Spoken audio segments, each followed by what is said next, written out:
No es así, porque todo el mundo dice, no, es que Caracas está privilegiada porque la administración de carga la privilegia y en cambio otros estados quedan sin luz. No es verdad, que en Caracas estamos sintiendo ya las fallas porque esta administración de carga se sale de las manos del ente prestador de servicio de Corpoelec por cuanto el sistema sigue inestable.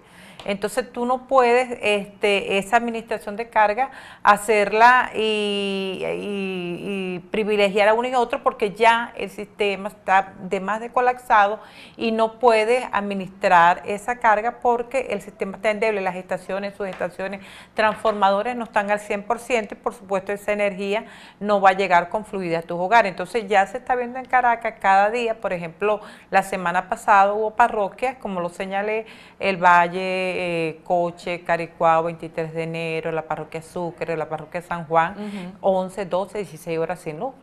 Y entonces eso se va incrementando porque lamentablemente no le están haciendo servicio eléctrico y ese mantenimiento. Corte de esas zonas en el oeste de la capital tienen que ver con el apagón del 7 de marzo, porque también te comentaba, bueno, Santa Fe, una organización en el este de la capital, también estuvo sin electricidad, y me dijo, pero es que esto está relacionada con la explosión de la subestación de la Ciudadela. Entonces, también tiene que ver esa explosión con el 7 de marzo, pero no forma parte de esa línea que falló precisamente ese día, el 7 de marzo. No, porque el problema fue consecuencia de ese problema, ya cuando hicimos el balance, hay casi un 75% de sus estaciones que no tienen la capacidad firme. Eso quiere decir que no tienen un mantenimiento acorde para recibir esa cantidad de energía, y eso se traduce en ¿qué fue lo que pasó con la Ciudadela, esa explosión? Y la Ciudadela todavía no se le ha hecho las reparaciones necesarias, se hicieron bañitos calientes para que funcionara, pero no le hicieron los trabajos necesarios, y ahorita vemos El Hatillo, Santa Fe, Santa Rosa,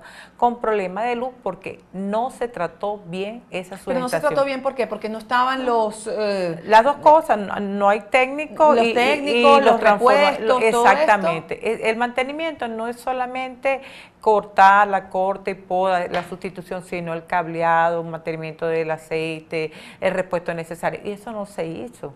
Y entonces esas son las consecuencias que están viviendo ahorita parte del este de la ciudad.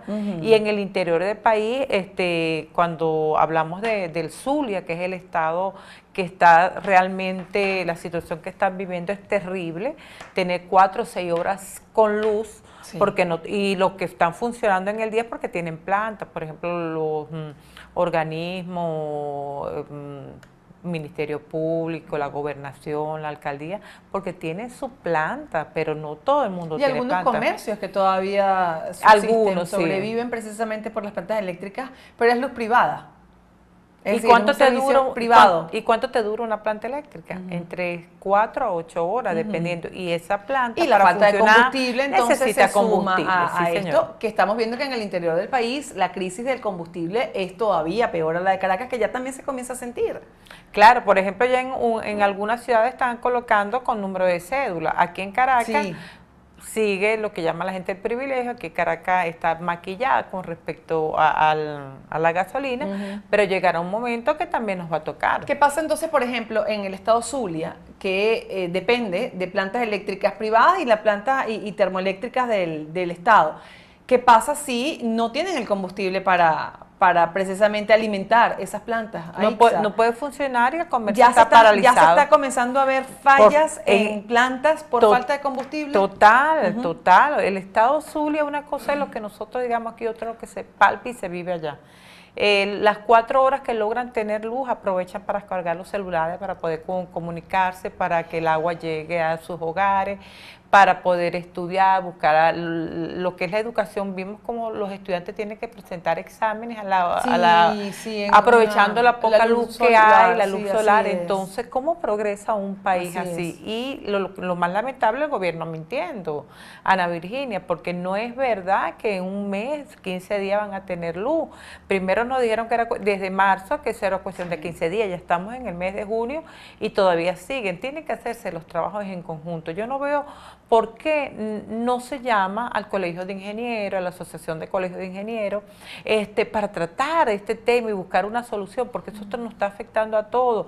Y eso repercute, porque al no tener energía el Estado Zulia, lo que es la carne, el queso, la distribución de alimentos también se ve afectada. Lo dice FEDENAGA. La semana pasada entrevistaba al presidente de FEDENAGA y decía que tenía muchísima preocupación porque, primero, no se está produciendo como se debe porque no se puede alimentar a los animales, pero es que no se puede refrigerar por falta de electricidad y después no se puede distribuir por falta de combustible.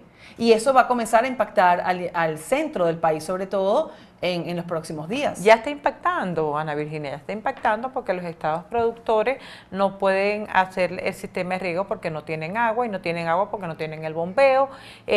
Aparte de eso, el combustible también es un factor que está afectando muchísimo. Entonces, yo veo con mucha preocupación que el gobierno nacional no se da cuenta del problema y la incidencia que tiene en el día a día del venezolano. Porque nosotros cuando salimos ¿No se da cuenta? ¿Crees tú que no se da cuenta? Vamos a decirlo así, que no se da cuenta, por no querer decir que mucha gente dice que esto es de profeso, que esto lo hacen con intencionalidad. Pero cuando se falla la luz, nos falla todo. Esto no privilegia a unos y a otros, nos afecta a todos por igual.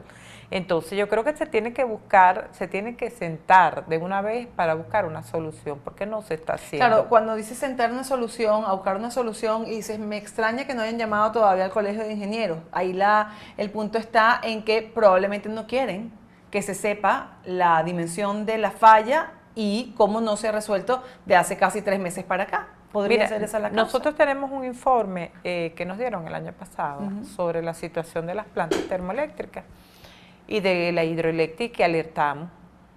Ese informe a hoy, como que estamos hablando, te puedo decir que está peor las condiciones. Teníamos una generación de 7.000 megavatios y ahorita va por 5.000 de la hidroeléctrica. ¿Ese y las informe era previo al 7 de marzo? Previo al 7 de marzo. Y no se tomaron los correctivos. Entonces, a hoy las termoeléctricas siguen con las mismas dificultades. Lo que está pasando en el Zulia lo alertamos porque las termoeléctricas Ramón Laguna no estaba aportando, de los 500 megavatios no estaba aportando sino 200.